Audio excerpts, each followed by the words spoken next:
Hello and welcome to a new series that I'm going to be starting up. This one is going to be a playthrough of Stellaris. I'm going to be playing a galactic conquering species, and as such I've built my species in order to minimize ethics divergence because I consider ethics to be one of the enemies you end up fighting. I pick for ethos, I picked Spiritualist, which is 10% ethics divergence by itself, and it also gave me access to the Divine Mandate, which is another 10% now, and will give me a third 10% on top of that later. Militarist, because I'd spend a lot of my time at war. It also gives me the virtual combat arena. And lastly, Collectivist, because it makes my pops less inclined to complain once they actually get the correct ethics. And it gives me the Ministry of Benevolence and the Frontier Commissars, which is another 35% wide empire or ethics divergence. Picking Happiness here because it's just all around a solid pick, and Growth Time. So that's, I don't like the Fallen Empires. The War in Heaven, the times I've had it, it's just not worked. And so having one Fallen Empire basically just makes them a static area on the map that sends you occasional missions and whatnot, and wakes up to deal with the crisis. I want to have to deal with the crisis myself. I'm going to put the AI's aggressiveness on high, and other than that, it looks pretty solid. So, oh right, advanced neighbors. I think I want to turn that off. Turning off advanced neighbors does is it puts the advanced start AIs away from where I start, and as such gives them time to grow and expand before they come into contact with me. It increases the chances that I'll be fighting other large empires later in the game. But let's get this going for real. So the first thing that I like to get done is surveying my home system, and I don't like only having the one science ship, so I'll be getting a second one there.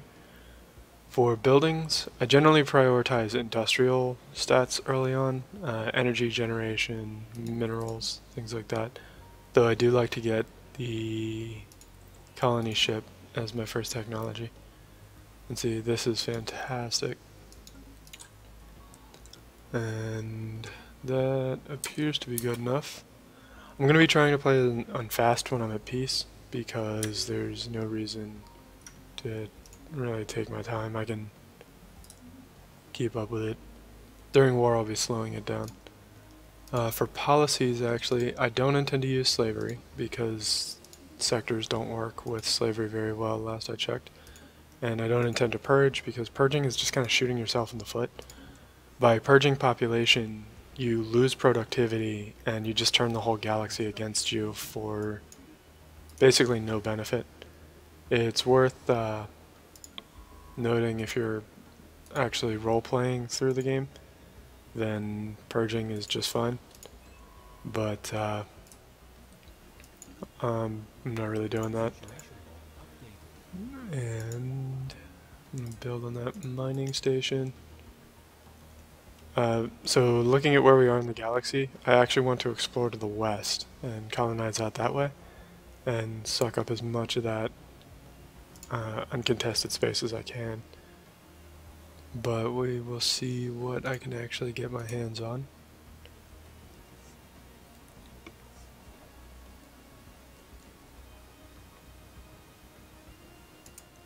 Sometimes I'll actually send my second colony ship to explore my home system as well. But this time I sent him out to explore the neighbors. You also really want to spend quite a bit of time exploring in the early game, exploring all the stuff within your initial border, because that's the stuff you can actually build on. see what my planet looks like. You can see I'm producing 12 food and I have a 19 pop planet. So I need this food tile sooner rather than later. He's also going to land on a food tile too, so which worked out well. The homeworld chain, there's, as far as I can tell, there's no reason not to take that one. You will almost always end up surveying enough worlds for that to fire.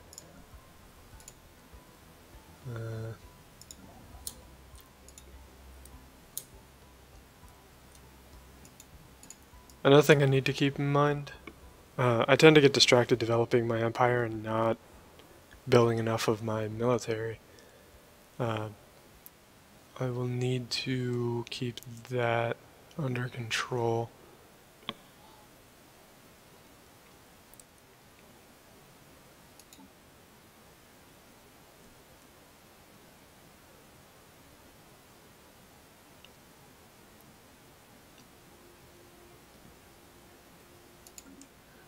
Watching all the bars tick slowly.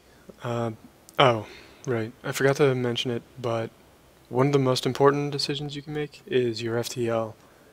I believe overall Warp to be the best FTL.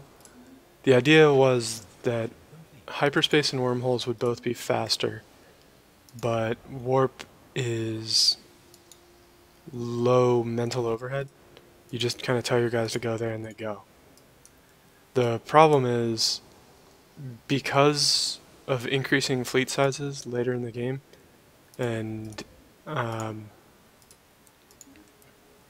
because of the way hyperlanes end up working out, Warp is not only the lowest mental overhead and the most freedom of movement, it's also the fastest to cover any large chunk of territory. Hyperlanes will go from one place to another on a hyperlane faster, but Warp can get to the second jump quicker than hyperlanes will, and end up catching the hyperlane on the second jump. Like, that's all the actual distance that Warp needs to outpace it. I also got Betharian Stone on my home planet. That does not happen often, but I do appreciate it. And now my home system is fully explored. You can see I got a great home system this game. The 8 minerals and 6 energy, 2 of which are on 4-point tiles. And let's see, this is a good candidate for my first colony. You can see it's got another Betharian Stone. And got some pretty good ones. I like to land my colony center on these tiles that have both production and food because it's the only way to exploit both of them. Although, because of the dangerous wildlife, that's just not an option there. Got another decent planet over there.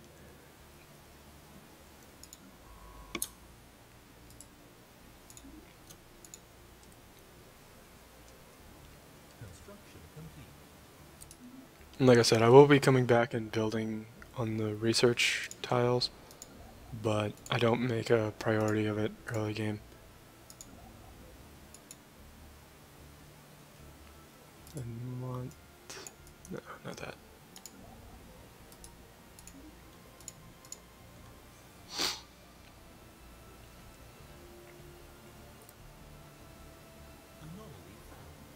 %20 is still a little higher than I'd like, so I will have him come back to that one later. The other one I picked was, in the starting portion of the game, was the mass driver. So basically, smaller ships rely on their evasion, and partway into the game they start to rely on shields for survival.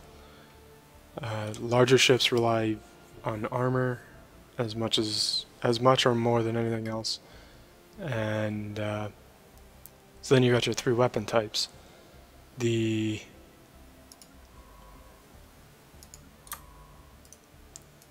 mass drivers specialize in destroying shields.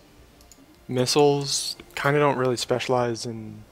they just kind of specialize in destroying small ships, but they start to fall flat once armor hits the field, and you'll have to use a different kind of weapon. I've also been reading a lot of things that indicate that missiles just don't really work all that well. almost like they're just kind of a buggy weapon system. And so I'm going to be shying away from missiles in general, at least until I feel better about them. Build that mining station.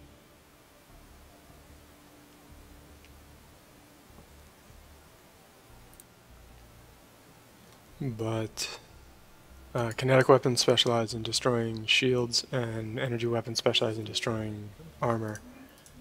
And as a result, once shields hit the field, kinetic weapons tend to have an advantage. And on top of that, kinetic weapons have the highest damage per day of any of the starting weapons. And that even includes the that adjusts for mischance. So even though missiles don't really miss corvettes, mass drivers end up killing corvettes faster than missiles do usually.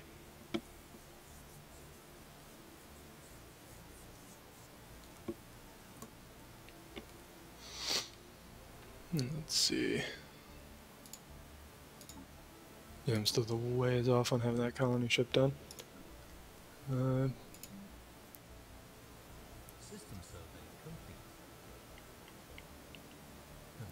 I doing on food now? Now I'm producing 16, which will hold the planet over for a little while. Now it'll be 18, which will actually suffice for the planet. 10% anomaly I'll take.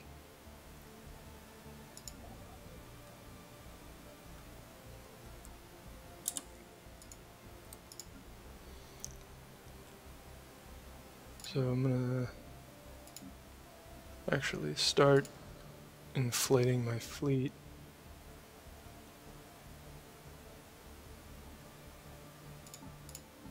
What is this guy's thing? Nice.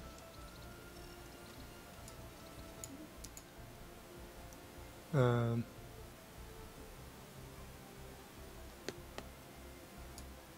solid early game profit.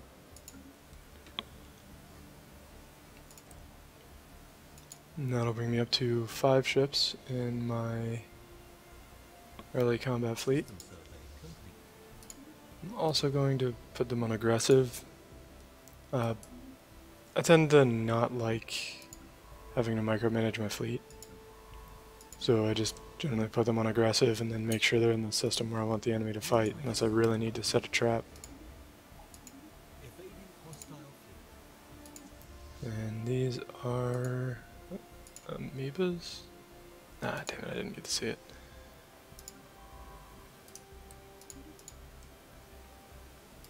I did get the alpha aliens on here though, which is whatever was in that system.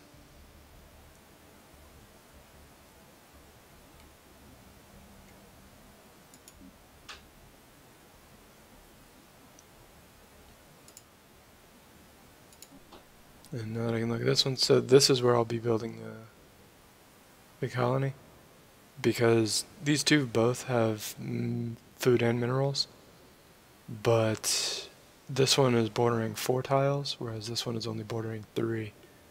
And the central structures, you can see, give adjacency bonuses of mineral, food, and energy output. So tiles that are adjacent to research tiles, I consider to not actually have an adjacency bonus, for that purpose at least. That'll be a good planet to terraform too. But getting adjacency bonuses on an extra tile will help output.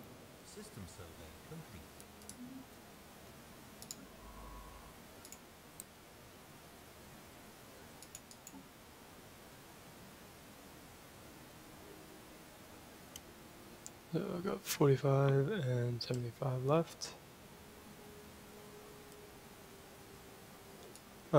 So the anomaly that I researched gave me stored research for engineering and society, which is accelerating those 2 sciences, which is why they're no longer at the same progress.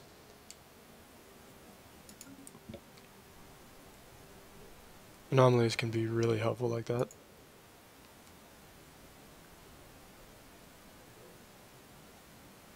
I'm actually going to go ahead and clear both of these and start construction on these as well.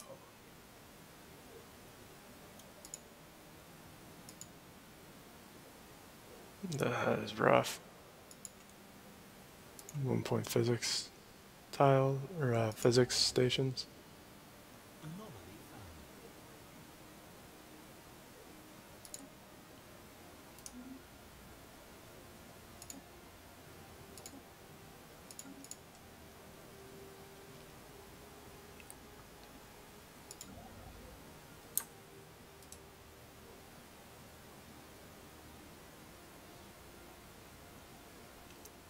And once the next month ticks over, I'll be able to afford this.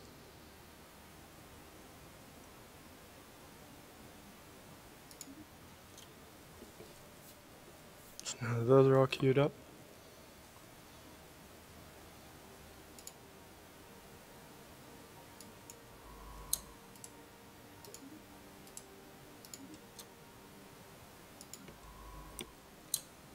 And he's going far enough that way. I'm going to have him come back.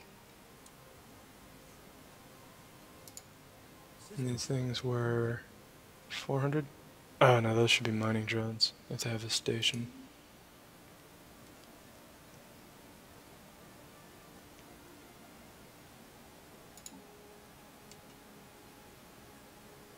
And the colony ship is finished. Ooh. This one never seems to pop up for me usually. Normally, I would recommend not taking terraforming this early, but I've gone most of a game before without terraforming because it just didn't want to pop up. So I'm going to grab that now. Ion thrusters are rather important. The ion thrusters help in combat by increasing your evasion, but they also help you just navigate the universe more quickly. And honestly, I like the sublight speed more than the evasion. It's very important to have. Now, start upgrading these. New pop is growing on the Betharian stone, but I can't build the Betharian power plant. So instead I'm going to put them on a regular energy tile. There's a special power plant that you can build on Betharian stone that starts off twice as productive as a normal power plant. And I don't have the technology for it yet, and so building on the Betharian stone would be kind of foolish. I would just have to replace it pretty early.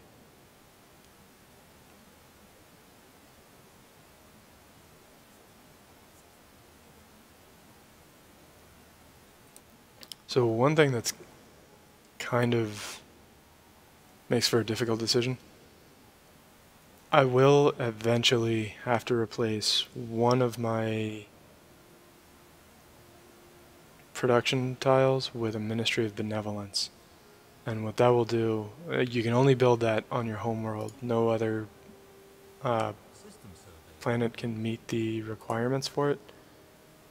And so I have to suppress one of the tiles in order to get it. Although at the same time that just means that I'll have a productive tile until I'm ready to build it. And I'm thinking I'll probably build it here.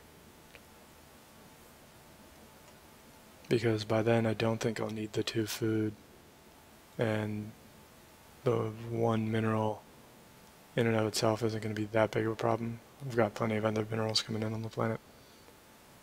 So I'm thinking that's the one I'll replace.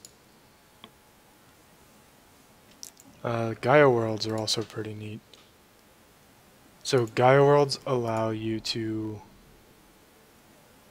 build on, Gaia worlds have high habitability for habitability of 100% for every species. So I kind of want to snag that real quick. I don't intend to have multiple species on the planet. And in fact, later on I'll be terraforming everything just to match my default species homeworld. But I don't want the AI to have the Gaia planet. Yeah, minus 5% habitability, minus 5% happiness, but the 5% happiness is offset by the 5% happiness trait that I took. And as such, it's not even really a downside.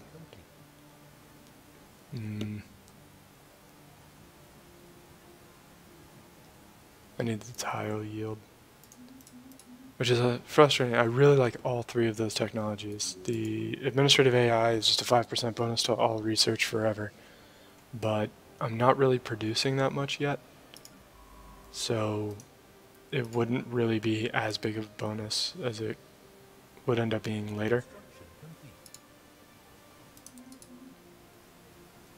And the other one, assist research, allows me to devote scientists to accelerating research on my planets, but I kind of need them exploring right now.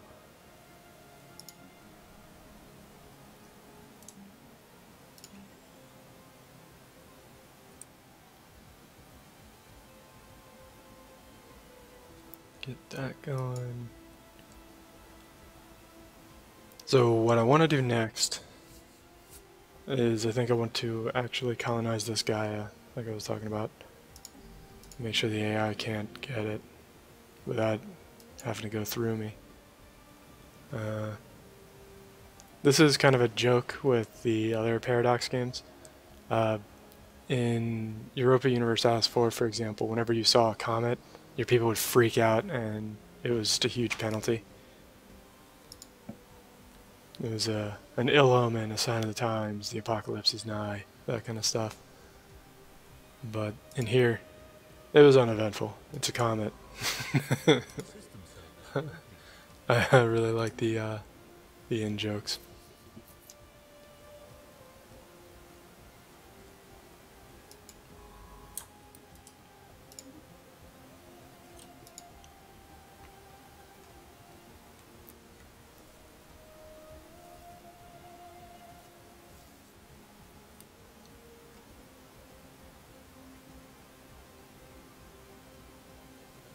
And this is coming along.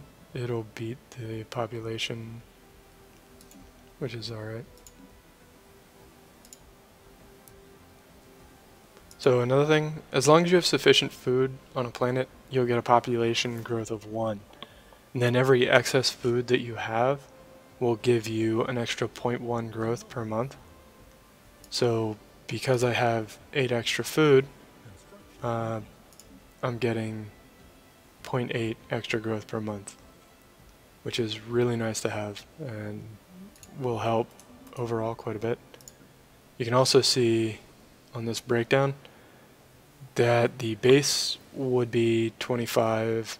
There's 10 population on the planet already, which is 29.6. Then I'm getting 10% from my race trait of rapid breeders and another 5% discount because I'm spiritualist.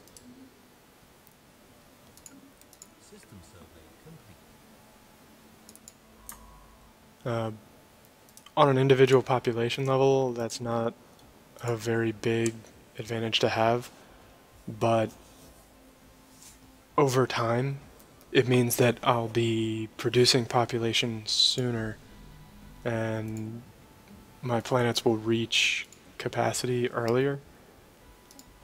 So now this is the expansion planner.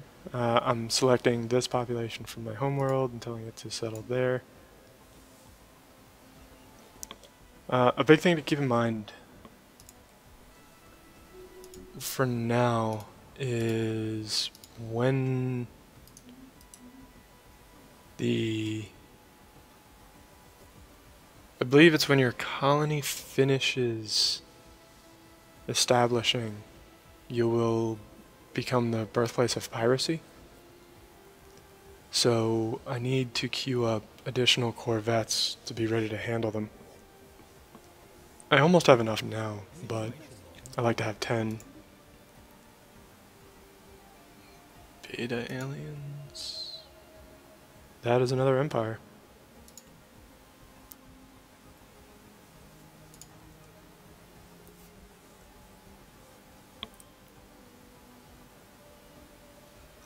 It's also pretty important to plan on building your spaceport on a new colony as soon as you can.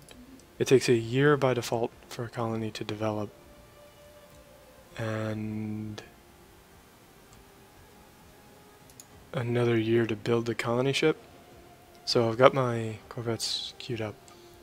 So after you basically need to save up minerals so that you can build a 350 mineral spaceport as soon as your colony is finished, and it takes 2 years from press the button to colony finished. Okay. So I'll have him survey there and there. And he'll go to those. It's generally a good idea not to queue up too many survey orders for your scouts, because they will, if they encounter hostile aliens, then they will retreat and clear all of their orders.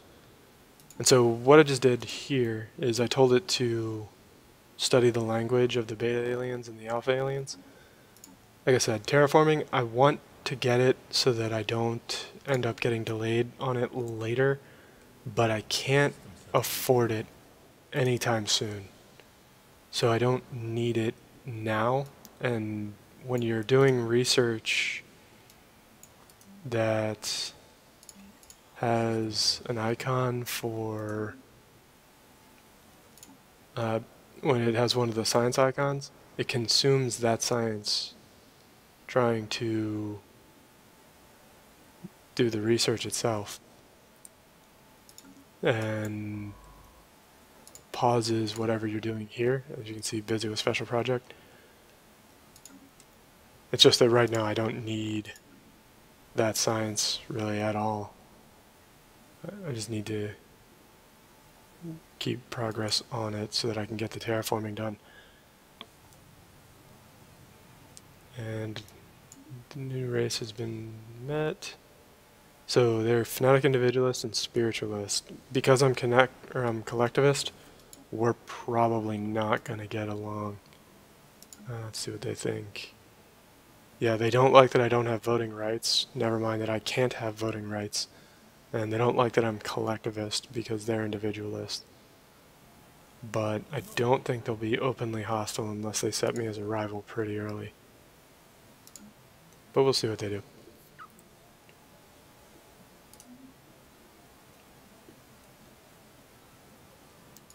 And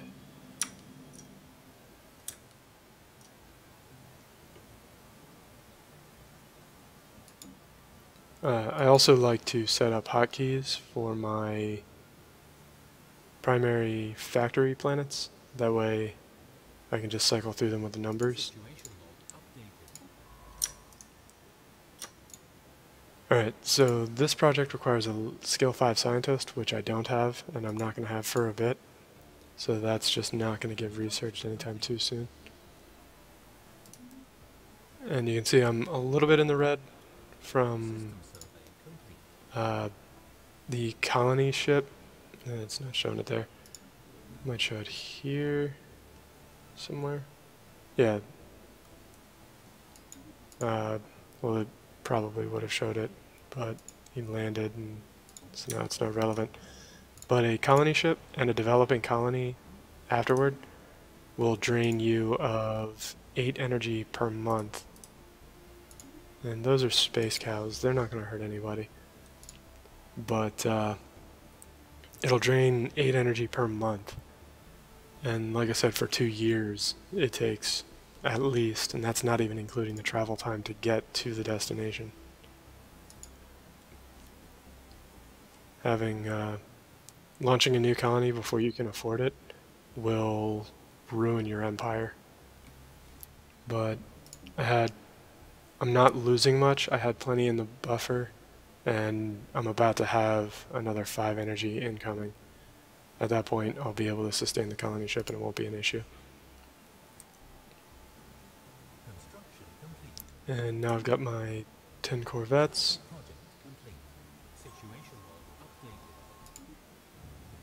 And yep, the ancient mining drones. So I'll do the ancient mining drone observation. And these sublight probes are kind of an interesting event. Basically, a few of them, I think it's 2 or 3, just end up in the system and you don't really have to do anything.